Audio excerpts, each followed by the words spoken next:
나오신 여러분을 환영하고 축복합니다. 이 시간 우리가 찬양하며 나아갈 선한 능력으로라는 찬양을 같이 노래드리겠습니다.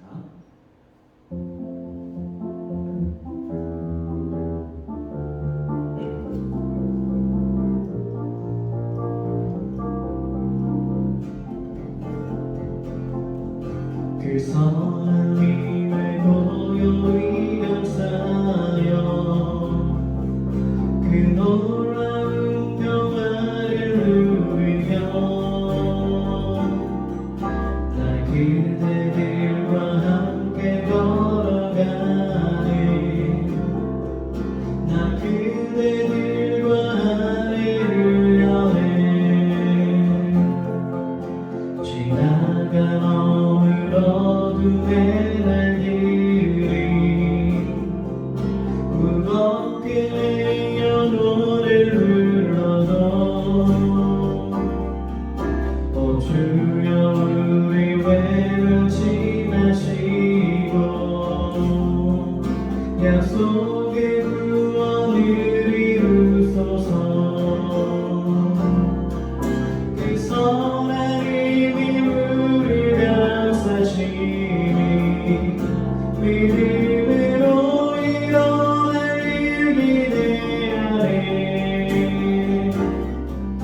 주 언제나 우리와 함께 계셔 하루 또 하루가 늘 새로워 그 선한 힘에 고요히 감사여 그 놀라운 평화를 누리며 날 그대들과 함께 걸어가네 날 그대들과 하늘을 여네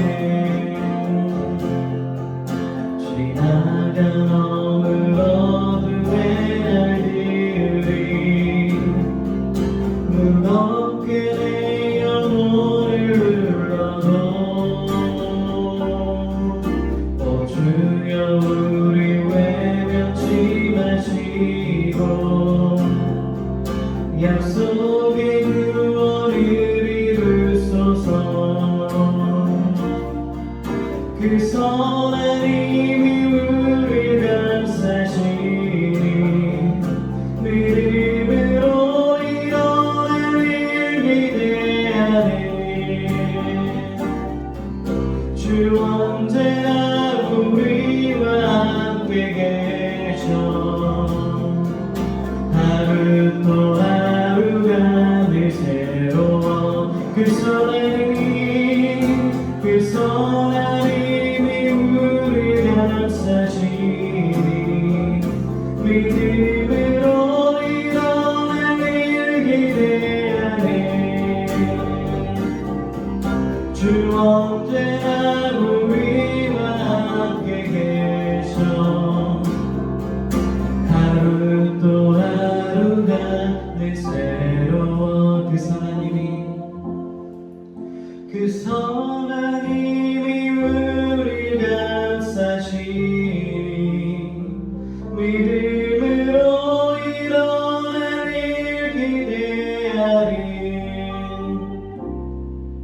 주 언제나 우리와 함께 계셔 하루 또 하루가 늘 새로워 아멘. 우리 이제 소원이라는 찬양 같이 하나 보여드릴까요?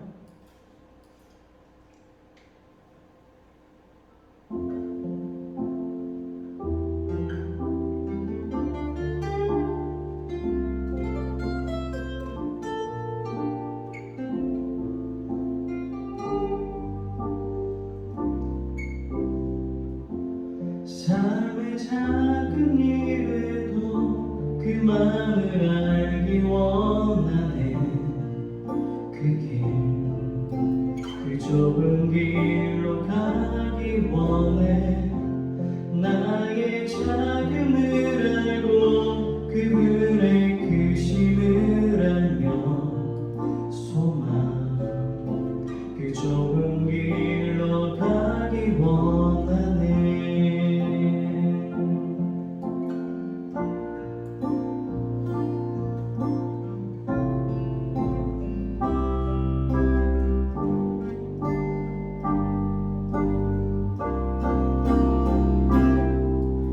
저 높이서 쓴 산이 되기보다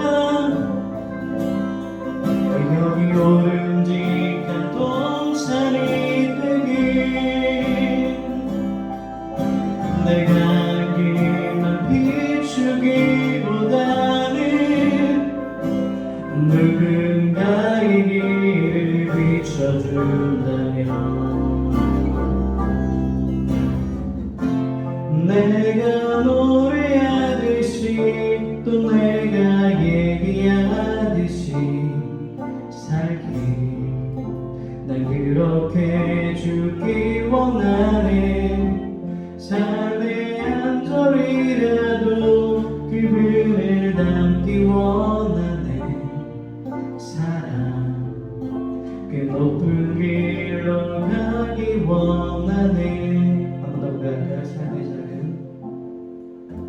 삶의 작은 일에도 그 마음을 알기 원하네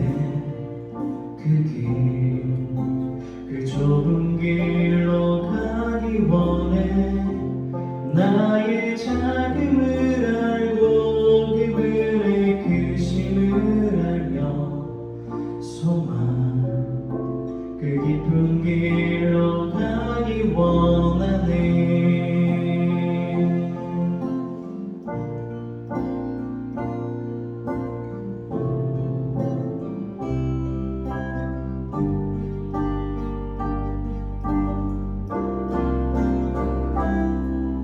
저 높이서 쓴 산이 되기보다 여기 오름직한 동산이 되길 내가 길만 비추기보다는 누군가의 길을 비춰준다면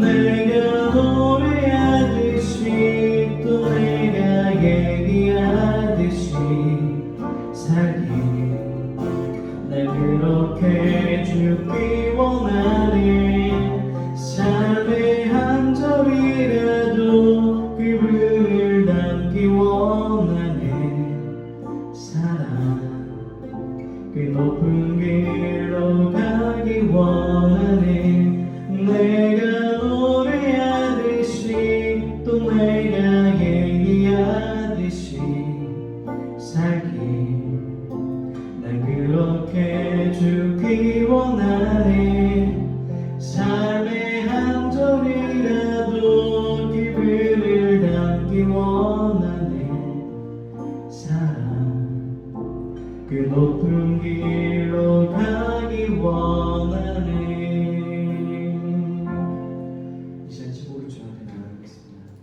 오늘도 예배하는 여러분 가운데 하나님의 선한 능력이 함께하길 소망합니다.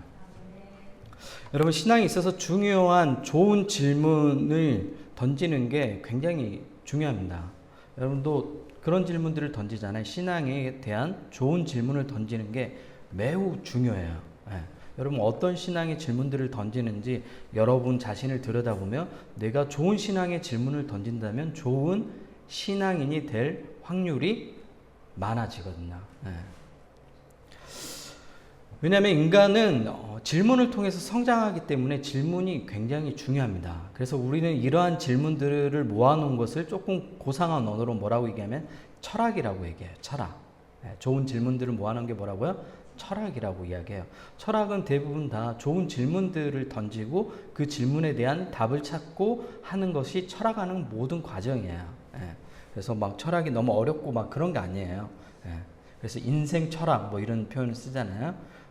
신앙도 마찬가지예요. 좋은 질문을 던질 때 좋은 답을 찾을 수 있습니다. 예를 들어 초대교회 사람들이 공동체가 자주 던졌던 질문은 뭐냐면 예수님은 누구인가? 예수님은 어떤 분이신가? 라는 질문을 던졌어요. 그랬더니 신약성서의 대부분이 예수님이 어떤 분인지 답하는 내용이에요. 예수님은 어떤 분이다. 예수님은 메시아다. 예수님은 그리스도다. 이런 내용들이 신약성서의 대부분 내용들입니다. 바울은 이 질문에 대한 해답으로 예수님이 우리의 주와 그리스도가 된다고 선포합니다. 사도행전에는 바울이 유대인에게 고소당한 장면이 나와요. 그래서 바울이 5차례 공판을 받게 되는데 우리가 사도행전을 성령의 역사를 일으키는 것만 보다 보니까 이런 부분들을 놓쳐버리는데 5차례 공판이 나와요. 후반부에 가면.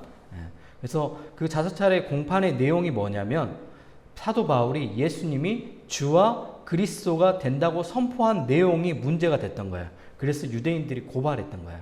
그 내용들이 나와요. 근데 바울이 이 5번째 공판들을 다 어떻게 해요? 이겼겠죠. 예수님이 주와 그리스도가 되시잖아요. 그래서 사도행전을 통해서 의사 누가가 전달하고 싶었던 내용은 예수님이 우리의 주와 그리스도가 된다. 어떤 질문에 대한 답이에요? 예수님은 누구신가라는 것에 대한 답인 거죠. 이처럼 초대교회는 예수님이 어떤 분인가에 대한 질문을 던졌고 그 질문에 대한 답을 찾았습니다. 여러분도 신앙에 관한 좋은 질문을 스스로에게 묻고 그 질문에 대한 답을 찾아가십시오. 이러한 과정이 여러분을 신앙의 성숙으로 이끌어 줄 겁니다. 오늘 서론이 좀 길었죠? 오늘 본문을 이해하는데 가장 중요한 질문이에요. 여러분, 우상과 하나님의 차이점은 무엇이죠? 우상과 하나님의 다른 점. 설교가 끝날 때까지 여러분 답을 찾아보세요. 오늘 본문은 열왕기, 그래서 우리는 지금 상을 읽었잖아요. 그러면 하도 있다는 얘기잖아요. 열왕기는 한자어예요. 한자어. 그래서 열은 무슨 열이죠? 분열하다 할 때 분열, 그 벌릴 열, 한자어예요. 그 다음에 왕은 여러분이 아는 유일한 한자, 임금왕자. 그 다음에 기는 뭐겠어요? 당연히 기록할 기예요. 그러면 뭐예요? 분열된 왕들의 이야기인 거예요. 그래서 열왕기부터는 뭐가 시작됐냐면 솔로몬이 죽고 난 후에 북과 남으로 두 나라로 나뉘어져요. 솔로몬 범죄로 인해서 나뉘어지는 거예요. 솔로몬이 타락한 왕이에요. 여러분, 솔로몬이 좋은 왕으로 기억하고 있으면 안 돼요. 솔로몬은 자신이 가장 낮을 때 하나님께서 그를 가장 높이셨는데 그가 스스로 높아져 가지고 나중에 어떻게 해요? 하나님을 버렸어요. 아무것도 없을 때는 하나님을 극진하게 섬겼는데 그가 세상의 모든 사람보다 많은 부를 가지고 많은 것들을 가졌을 때 어떻게 해요? 하나님을 버려버렸어요. 그런 신앙인들이 굉장히 많아요. 이제 이랜드라는 그룹 언급해서 죄송하긴 한데 그 김성수 장로님도 초반에는 굉장히 좋은 신실한 신앙이셨어요. 근데 그분이 욕심에 점점 빠져가다 보니까 나중에는 어떻게 해요? 신앙인으로서 정체성이 사라지는 그런 기업 운영을 하고 계시는 거죠. 그 조폭들을 동원해 가지고 이제 홈에버 사태 때 그 캐시 계산하는 분들을 쫓아내는데 그러니까 우리가 흔히 얘기하는 인력들을 동원해 가지고 그 쫓아내는 과정에서 사람들이 다치고 하는 그런 좋지 않는 일이 있었죠. 근데 이랜드는 어떤 기업이었다고요? 하나님의 기업이라고 스스로가 자타공인 다 얘기하는데 그런 모습을 보였죠. 솔로몬의 범죄로 인해서 남과 북으로 나눠진 두 나라 이야기를 이제 우리가 살펴볼 건데 그 중에 오늘 본문은 우리가 읽었던 본문은 북이스라엘에 해당되는 이야기예요. 북이스라엘. 북이스라엘의 아합 왕 시대를 오늘 본문은 배경으로 하고 있습니다. 오므리가 죽자 그의 아들 아합이 왕이 되었고 아합은 매우 욕심 많은 인물이었는데 또 소심하기도 했어요. 욕심은 많은데 조금 소심한 사람이었어요. 겁도 있고. 아합은 종교, 정치, 문화 모든 면에서 이익을 추구했던 그런 왕이에요. 아합이 왕이 된 후에 시돈 왕 엣바엘의 딸, 약간 이미 어떻게 해요? 이름에서 우상의 냄새가 나죠. 엣바알의 딸 이세벨과 정략적인 결혼을 합니다. 시돈은 이제 그 북이스라엘의 무역 상대국이었는데 우호적인 관계를 이렇게 결혼으로 맺어지면 어떻게 해요? 경제적인 이익을, 안정을 보장받을 수 있기 때문에 그렇게 한 거예요. 뭐 때문에 그렇게 했어요? 돈 때문에 정략적으로 결혼한 거예요. 경제적 이익을 얻기 위해서. 이세벨의 이름의 뜻은 어떤 뜻이냐면 바알은 어디에 있는가? 이런 이름의 뜻이에요. 이름에서 범상치 않죠. 예? 예. 이름의 뜻으로 보아 그녀가 앞으로 보일 행보가 그녀의 이름에서 예측될 수 있죠. 아합과 결혼한 이세벨은 수도 사마리아를 바알 신전을 세우고 아세라 목상을 세워 두 종교를 국교로 지정해요. 이 여자 무서운 여자죠. 예. 그리고 말 그대로 사마리아를 뭐로 만드냐면 우상의 도시로 만드는 프로젝트를 시작하는 거예요. 예. 신도시 그래가지고 만든 거예요. 바알 막 신전 세우고 아세라 목상 세우고 이곳은 신도시야 그러면서 우상 신도시를 만든 거예요. 누가요? 이세벨이라는 여자가. 근데 이 북이스라엘은 어떤 나라예요? 하나님께서 선택한 백성이고 하나님께서 선택한 그런 나라였단 말이에요. 예. 우리가 출애굽 할 때 살펴봤죠. 예. 하나님 나라가 되고 하나님 백성이 되어야 되는데 지금 뭐라고 했어요? 우상을 섬기는 그런 백성이 되어가고 있는 거예요. 이 모든 일이 하나님 백성, 하나님 나라라고 자부했던 북이스라엘에서 일어나고 있었던 일이에요. 가장 어두운 시기에 하나님은 하나님의 사람들을 꼭 보냅니다. 가장 어두운 시기에 뭐라고요? 하나님은 하나님의 사람들을 보내요. 저는 여러분이 하나님의 사람들이 되었으면 좋겠습니다. 네, 아멘 해도 돼요. 뭐 우리 그러잖아요. 주님 내가 여기 있으니 쟤를 보내세요. 네, 그런 얘기 많이 하죠. 저는 안 돼요. 주님 저는 바쁘니까 쟤를 보내세요. 요즘 많이 그러는데 주님 저를 보내세요 하면 여러분이 엘리야처럼 그 하나님께 크게 쓰임받는 사람이 될 겁니다. 엘리야가 바로 오늘 본문에 등장하는 하나님의 사람입니다. 엘리야라는 이름의 뜻은 여호와가 참 하나님이다. 이세벨의 이름과 대치되죠. 이세벨은 바알을 뜻하는 이름이었고 엘리야는 뭐라고요? 엘리야, 하나님이 여호와가 참 하나님이다 라는 의미의 이름을 가지고 있어요. 이름만 들어도 엘리야에게 닥칠 고난이 예상이 되죠. 네. 이름대로 보통 살잖아요. 네. 엘리야는 아합에게 하나님의 메시지를 전합니다. 앞으로 3년 동안 비가 내리지 않을 것이다. 그랬더니 실제로 비가 내리지 않아요. 네. 이 모든 재앙의 시작은 뭐였냐면 바로 우상 숭배로 인해서 이 모든 비가 3년 동안 내리지 않는 끔찍한 재앙이 시작된 거예요. 여러분 3년 동안 비가 안 내린다고 생각해 봐요. 농작물부터 시작해가지고 모든 작물이 걷어들일 수가 없잖아요. 그러면 먹을 수 있는 우리는 지금 이제 어떻게 음식들을 공산품화돼 가지고 장기 보존할 수 있도록 만드는 기술들이 있지만 당시에는 그때 소tuk한 식물들을 먹어야 되는 시대였단 말이에요. 근데 비가 안 내려요. 음식이 있어요, 없어요? 없어지는 거예요. 그러면 굶어 죽는 사람들이 많아지는 거예요. 근데 아이러니하게도 바알은 어떤 신이냐면 천둥의 신이에요. 토르 같은. 네. 천둥의 신이에요. 그러면 바알이 천둥의 신이면 뭐하고 관련이 있어요? 바로 비하고 관련이 있단 말이에요. 그런데 아이러니하게도 바알을 이렇게 중심에 놓고 사마리아를 바알 도시로 만들었는데도 불구하고 비가 안 내리기 시작해요. 이스라엘 백성들이 바알 문화를 적극적으로 수용했던 건 뭐냐면 농사를 짓는데 도움이 될 거라고 생각했기 때문에 경제적인 이익이 있을 거라고 생각했기 때문에 바알 문화를 수용했던 거예요. 근데 지금 3년 동안 뭐예요? 가뭄이 시작되는 거예요. 엘리야는 가뭄을 선포하고 그릿 시내가에서 거주하게 됩니다. 하나님은 그릿 시내가에 있는 엘리야에게 까마귀들을 통해서 뭘 먹이시냐면 아침과 저녁으로 떡과 고기를 먹이세요. 어디서 많이 보던 장면이죠. 네, 어디서 봤죠? 출애굽할 때 이스라엘 백성들이 아침 저녁으로 점심은 안 주셨어요. 원래 인간은 두 끼를 먹었어요. 세 끼를 먹은 지 별로 안 됐어요. 점심이잖아요. 아침과 저녁 사이에 간단히 먹는 게 점심인데 우리는 무지 많이 먹죠. 네, 무지 많이 먹잖아요. 간단히 점심이에요. 점심. 아주 간단히 먹는 거예요. 네. 근데 이스라엘 백성들이 점심을 안 줘가지고 하나님께 불평을 했을까요? 하여튼 원래 인간은 두 끼를 먹었어요. 네, 근데 세 끼 먹은 지 얼마 되지 않는 거예요. 네, 두 끼를 먹는 게 정상이에요. 점심 안 먹었어? 어떻게 그러지 말아요. 정상이에요. 인류는 세 끼 먹은 적이 없어요. 최근에 와서야 새끼를 먹은 거니까. 그래서 우리가 생긴 게 비만 이런 거, 남 얘기할 때는 아니지만 그런 것들이 생겨났겠죠. 네.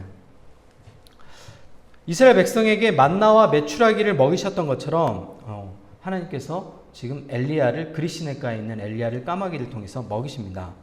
계속되는 가뭄으로 엘리야가 있던 그리시네가가 마르게 돼요.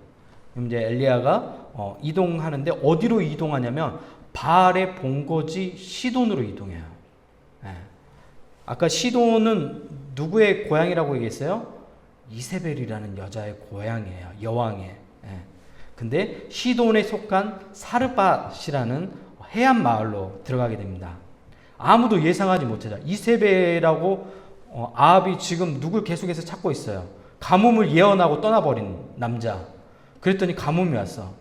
누굴 찾으려고 혈안되어 있어요? 엘리야를 찾으려고 혈안되는데 아무도 엘리야가 이세벨의 고향에 가 있을 거라고 상상도 못하는 거야. 하나님 너무 멋있지 않아요? 네? 허를 찌르잖아요. 네. 야, 이세벨 자기 고향에 가서 엘리야가 있을지 누가 알았겠어요? 네. 근데 그곳에 가게 돼요. 근데 그곳에서 한 여인을 만나게 돼요. 근데 이 여인이 굉장히 힘든 가정 생활고를 겪고 있었어요. 그리고 이제 마지막 식사를 할 양식밖에 없는 거야. 그리고 마침 엘리야를 만났을 때 뭘 했냐면 이제 남은 거 양식 가지고 최후의 만찬을 차리고 자기 아들과 같이 먹고 난 다음에 죽으려고 그랬어요. 네. 그러니까 자살하기 전에 누굴 만난 거예요? 엘리야를 만난 거예요. 그랬더니 엘리야가 뭐라고 얘기하냐면 나와 내 아들을 위해서 음식을 만들어 오라고 얘기해요. 그랬더니 자기 사정을 얘기하잖아요. 우리 남은 거 이거밖에 없고 이게 마지막이고 이랬는데 엘리야가 걱정하지 말고 가서 만들어 오라고 이야기합니다. 그리고 엘리야가 이렇게 위로해줍니다. 열왕기상 17장 14절입니다. 이스라엘의 하나님 여호와의 말씀이 나 여호와가 비를 지면에 내리는 날까지 그 통에 가루가 떨어지지 아니하고 그 병에 기름이 없어지지 아니하리라. 이 약속은 실제로 이루어졌습니다. 비가 오기까지, 그러니까 가뭄이 끝날 때까지 3년 동안 무슨 일이 있다고요? 양식이 안 떨어지는 거야. 네. 놀랍지 않아요? 여러분 안 놀라워요? 네. 놀라운 일입니다. 여러분이 딱 냉장고를 열었는데 폭립이 있어. 분명히 오늘 먹었는데 내일 또 있어. 냉장고를 열었는데 애플망고를 먹었는데 내일 열었는데 또 있는 거야. 냉장고를 분명히 열고 계속 먹는데 계속 있는 거야. 그러면 어떻게 되죠? 살이 찌는 거죠. 이런 것처럼 마르지 않았대요. 양식이. 누가 도우신 거예요? 하나님이 역사하신 거야. 네. 이 여인은 정말 이방 여인이었지만 어떻게 해요? 하나님의 사람을 통해서 무엇을 받았어요? 복을 받는 그런 여인이 되었습니다. 그리고 엘리야와 긴 동거가 시작되고 이 과부는 가뭄 내내 하나님께 은혜를 얻는 그런 영광을 얻게 됩니다. 그리고 이제 엘리야가 3년이 다 돼서 누굴 찾아가냐면 아합 왕을 이제 찾아가요. 그리고 뭐라고 얘기냐면 바알의 선지자 450명, 아세라 선지자 400명 다 갈멜산으로 모이라고 하세요. 그런 거예요. 갈멜산은 예전에 하나님께 제단을 드렸던 장소였는데 이제는 그 갈멜산에 누가 자리를 차지하고 있어요? 바알이 차지하고 있어요. 엘리야가 이제 어떻게요? 결전의 날을 요청한 거예요. 그리고 누가 진짜 하나님인지 겨뤄보자.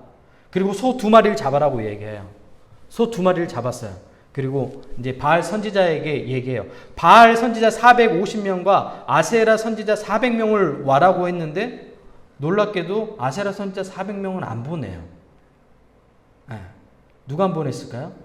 이세벨이 안 보내요. 아합 왕보다 누가 더 영향력 있어요? 이세벨 여왕이 더 영향력이 있었던 거예요. 그리고 누구를 만만하게 본 거예요? 엘리야를 만만하게 생각한 거예요. 다 갈 필요 없다. 절반만 가라 그런 거예요. 발신자 450명과 엘리야 1명의 대결이 시작되는 거예요. 그리고 소를 잡은 거에다가 어떻게 하면 먼저 이 재물에 불이 임하는 쪽이 하나님의 임재로 보자고 이야기를 하는 거예요. 예. 그리고 니네 먼저 시작해. 나는 기다려줄 테니까. 아침부터 바알 선지자가 제사를 드려요. 그랬더니 바알이 우상이니까 임해요? 안 임해요? 안 임하죠. 그랬더니 이제 나중에는 저녁 때쯤 되니까 막 몸에 자해를 하면서까지, 그게 자해를 한 게 그냥 자해를 한 게 아니라 죽음의 신 가까이 가는 의식이에요. 그래서 자해를 하는 거예요. 근데 성서는 레위기에 자해를 하는 건 어떻게 해요? 금지하고 있어요. 그럼 절대 자해를 하면 안 됩니다. 예. 절대 자해를 하면 안 돼요. 예.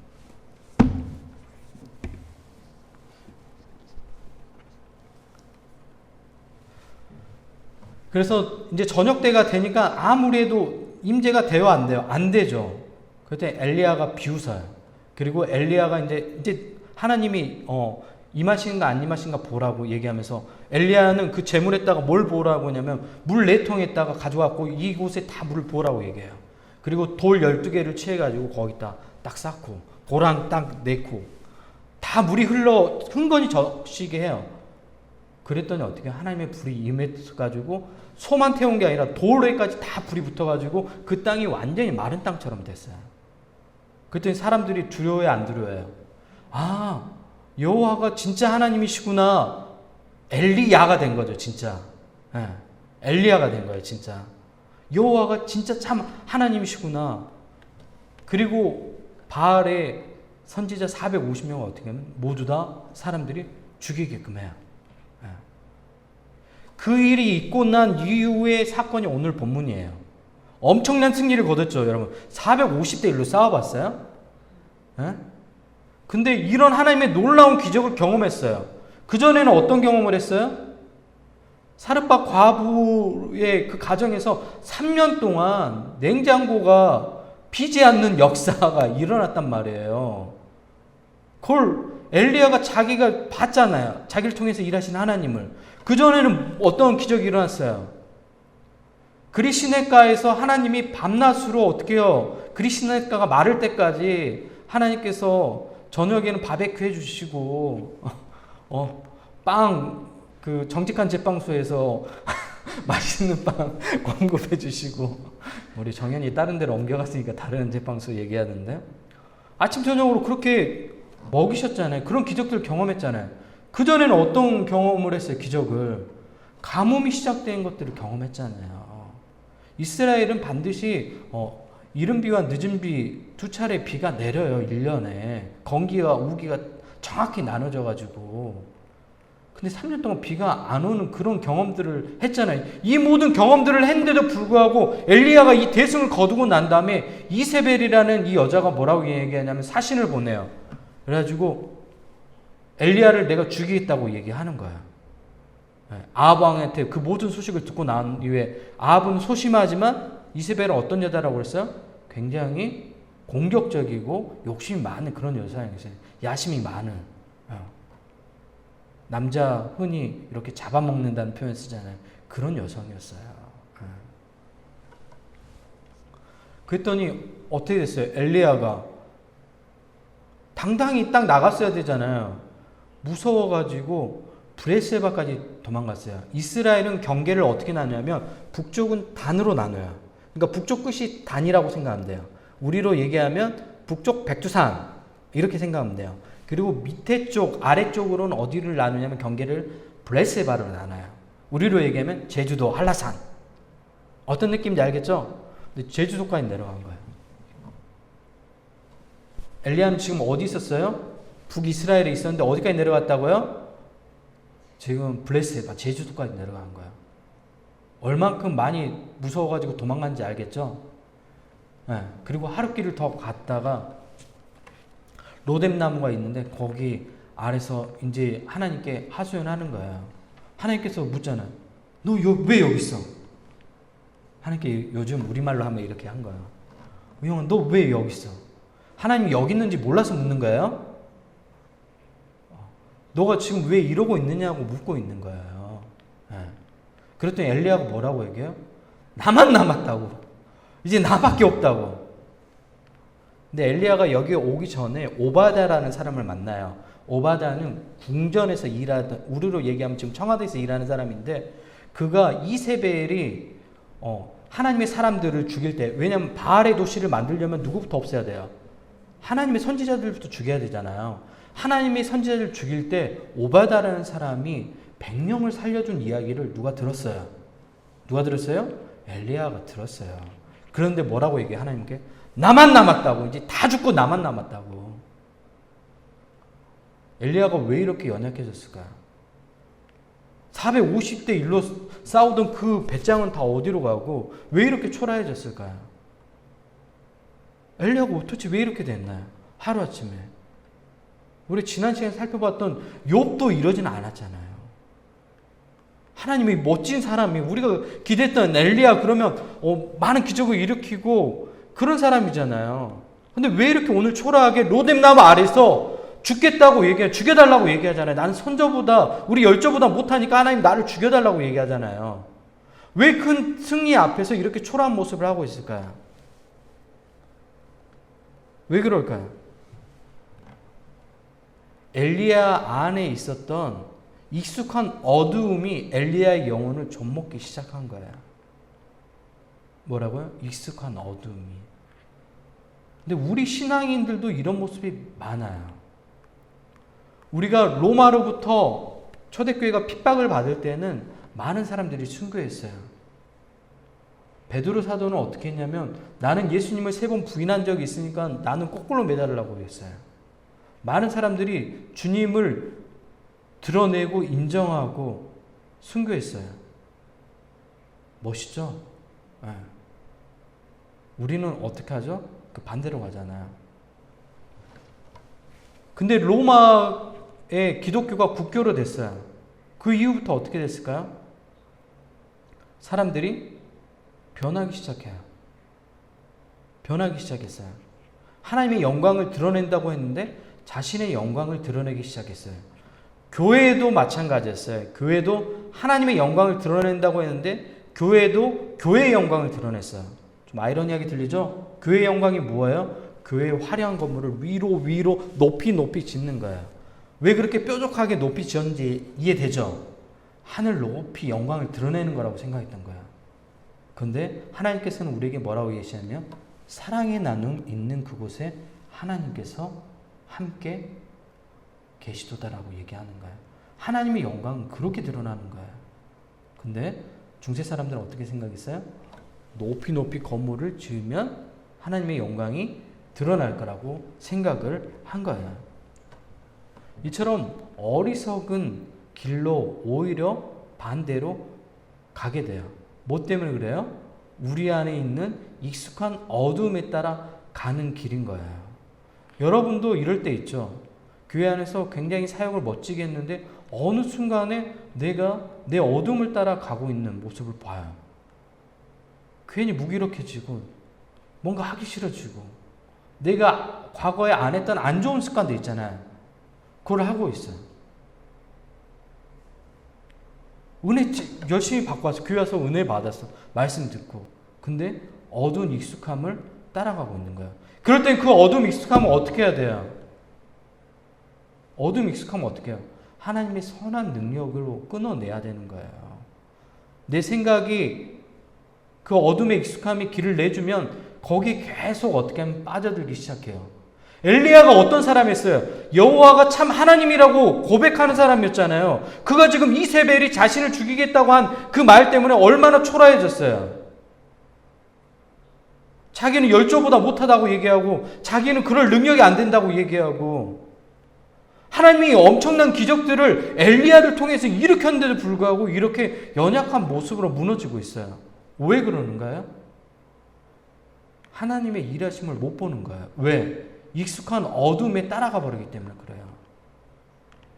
우리도 마찬가지예요. 우리 안에서 선한 능력으로 일하시는 성령님의 음성으로 쫓아가야 되는 거예요. 나의 목소리를 쫓아가잖아. 내 감정을 쫓아가잖아요. 너 외로운 거야. 너 외로운 거라고. 그 외로움을 극복하기 위해서 마약을 해요. 그 공허함을 극복하기 위해서 남자를 만나요.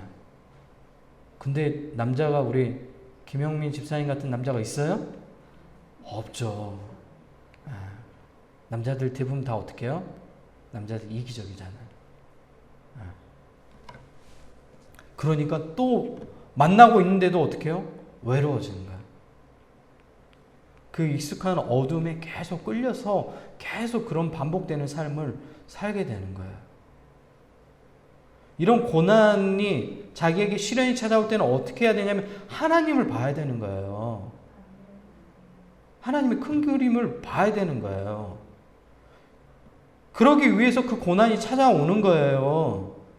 왜냐하면 내가 있는 자리에서 내가 기존에 가졌던 생각으로 계속 삶의 모든 것들을 결정하고 판단하고 살아가기 때문에 다른 관점으로 못 보니까 고난이 내게 왔던 거예요. 그러면 그 고난을 통해서 나의 시선이 바뀌어지게 하기 위해서 그 고난이 찾아온 거예요. 다른 말로 하면 하나님의 큰 그림을 볼 수 있는 기회라고요. 차별하지 마십시오, 여러분. 그 고난이 여러분이 못 보던 것들을 보게 만들어요. 아, 내가 내 자신을 잃어버리고 있었구나. 내가 내 자신의 어두움을 쫓아가고 있었구나. 내 어두움이 내 영혼을 좀먹고 있었구나. 라는 걸 깨닫게 되잖아요. 많은 사람들이 코로나가 끝나면 마치 교회가 다시 옛날처럼 돌아갈 거라고 생각했는데 그렇지 않아요. 코로나 시작 전에 한국교회의 모습은 어땠냐면 교회들이 자기 욕망을 쫓아 살아갔어요. 목회자들이 자기 욕망을 쫓아 살아갔어요.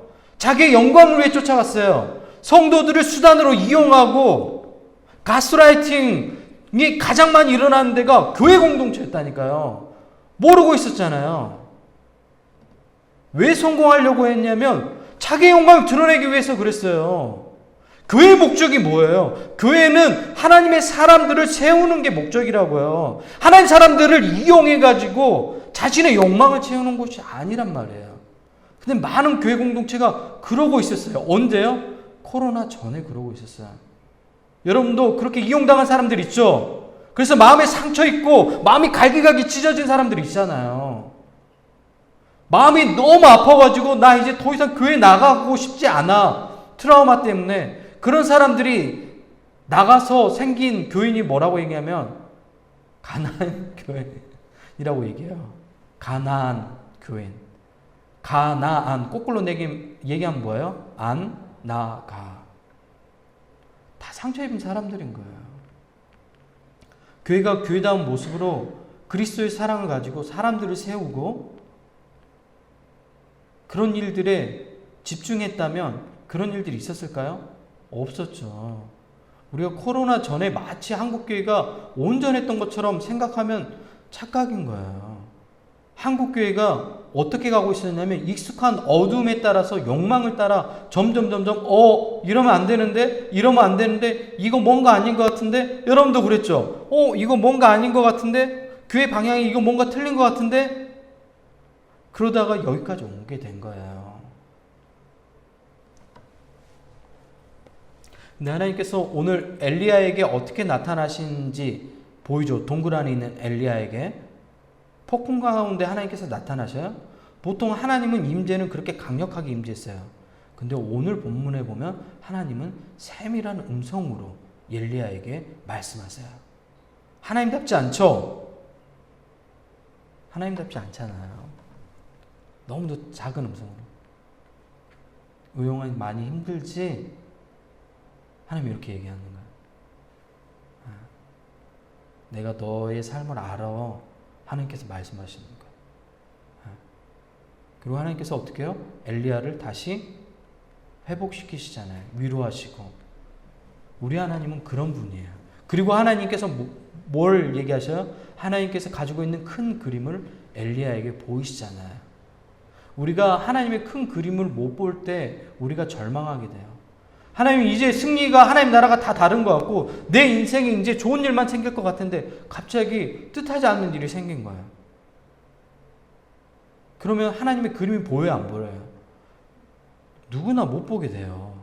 왜냐하면 상처가 먼저 보이기 때문에 그래요. 그 문제가 먼저 보이기 때문에 그래요. 그런데 그 문제에서 시선을 떼고 누굴 바라봐요? 그럴 때는 하나님을 바라보고 하나님의 계획하신 나를 향한 큰 그림을 봐야 돼요. 그럴 때 넘어지지 않는 거예요. 어떻게 하라고요? 하나님의 큰 그림을 봐야 돼요. 그럼 오늘 처음에 들려주었던 이야기에 하나님과 우상의 차이점, 다른 점은 뭐예요? 하나님과 우상은 뭐가 다릅니까, 여러분? 오늘 본문 보세요. 하나님과 우상은 뭐가 달라요? 우상은 내가 변하길 원하지 않아요. 우상이 원하는 대로 모든 걸 해주면 돼요. 근데 하나님은 여러분이 11조를 1000만 원을 하든 아무 상관없어요. 하나님이 원하시는 건 여러분이 변하길 원하세요. 여러분이 변하길 원하신다니까요. 하나님의 자녀로 변하길 원하세요. 하나님과 함께 동행하길 원하세요. 우상과 하나님의 다른 점이에요. 우상은 우리가 변하든 말든 상관없어요. 우상이 원하는 거 갖다 주면 오케이 끝 이렇게 되는 거야. 근데 하나님은 안 돼. 네가 변해야지.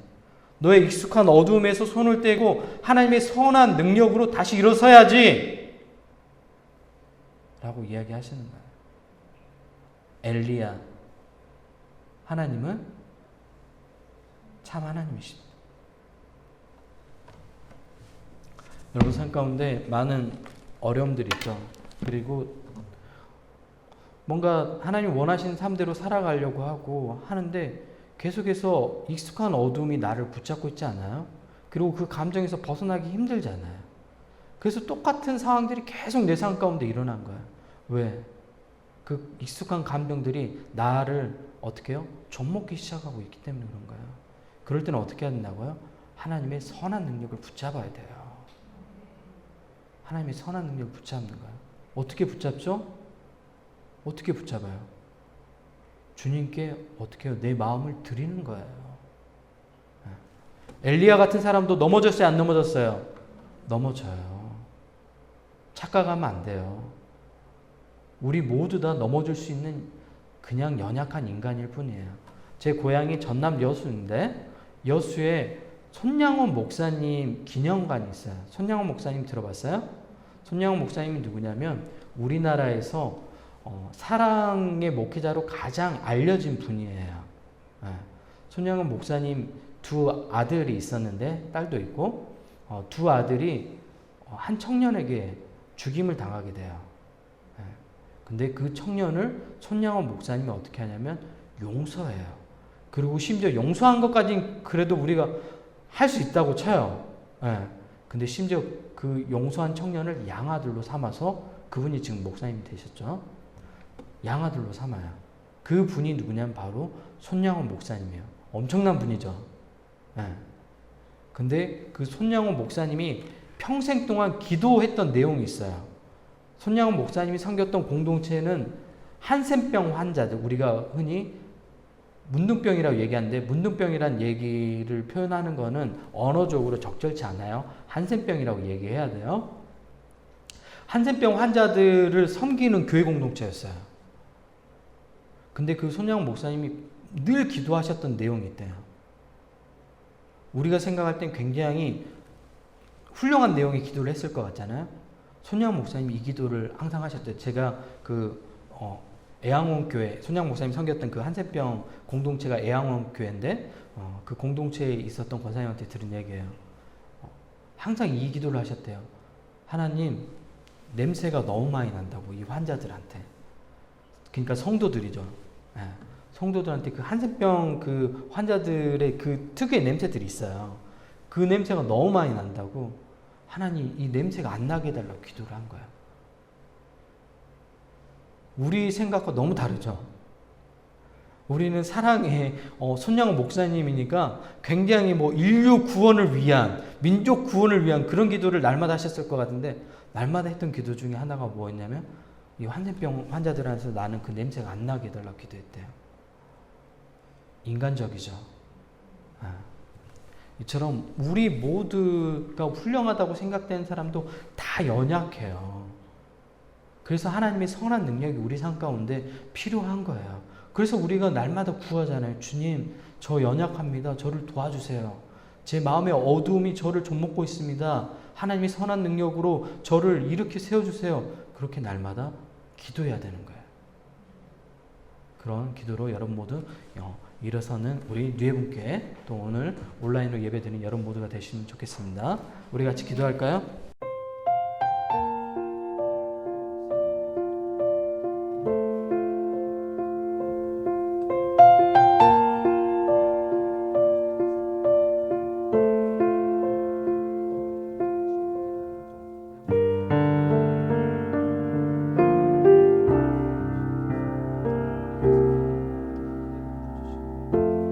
삶의 작은 일에도 그 마음을 알기 원하네. 그 길, 그 좁은 길로 가기 원해. 나의 작음을 알고 그분의 크심을 알며 소망, 그 깊은 길로 가기 원하네.